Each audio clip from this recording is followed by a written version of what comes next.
Question मिल गई है। यहाँ पे तुम क्वेश्चन पढ़ सकते हो पॉज करके और देखना, बहुत सही क्वेश्चन है भाई। लाइक एंडिंग वाला पार्ट तो मिस मत करो। तो यहाँ पे दिया है कि एम अर्थमेटिक मीन्स है, हम आपको समझा देते हैं। तो एम अर्थमेटिक मीन्स है M1 M2 so on MN arithmetic means है, ठीक है। और फिर इनको 1 और 31 के बीच में घुसेड़ दिया गया है, ठीक है ना। और फिर हम यहाँ पे देख सकते हैं 1 और ये ऐड कर दिया, तो लास्ट टर्म होगा ये एक ऐड हुआ, ये एक ऐड हुआ, तो the last term will be TM+2 which will be 31, है ना। तो ये क्या होगा 1 plus n-1 into D, M+2 -1, so M+1 into D is equals to 31। समझ में आया। और फिर ये 1 उधर चला जाएगा और फिर डी का वैल्यू हमें आ जाएगा 30/M+1। I am making it as short as possible. So देख, थोड़ा अच्छे से समझना, नहीं तो समझ नहीं आएगा।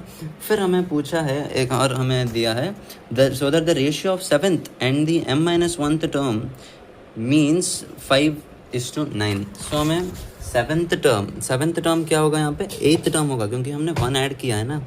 8th टर्म होगा तो T8 will be A+1+7D bye एक और हमें लास्ट T माइनस कौन सा M-1th टर्म पकड़ना है ना। M-1th टर्म कौन सा होगा इसमें, ये इसमें से एक निकालना है, तो विच विल बी A+N-1। N क्या है, M-1 है, तो वो होगा नहीं हमने एक ऐड किया ना, M-1th टर्म में से एक ऐड किया है, सो M हो जाएगा। और फिर ये M-1 इंटू डी, क्योंकि फार्मूला के मुताबिक A+N-1 इंटू डी, सो M हुआ तो M-1 into D which is 5/9, isn't it? So after that we'll get cross multiply करने से 9 into 63D which is 5 plus DM 5DM D minus 5D, यहाँ पे M आएगा, ठीक है।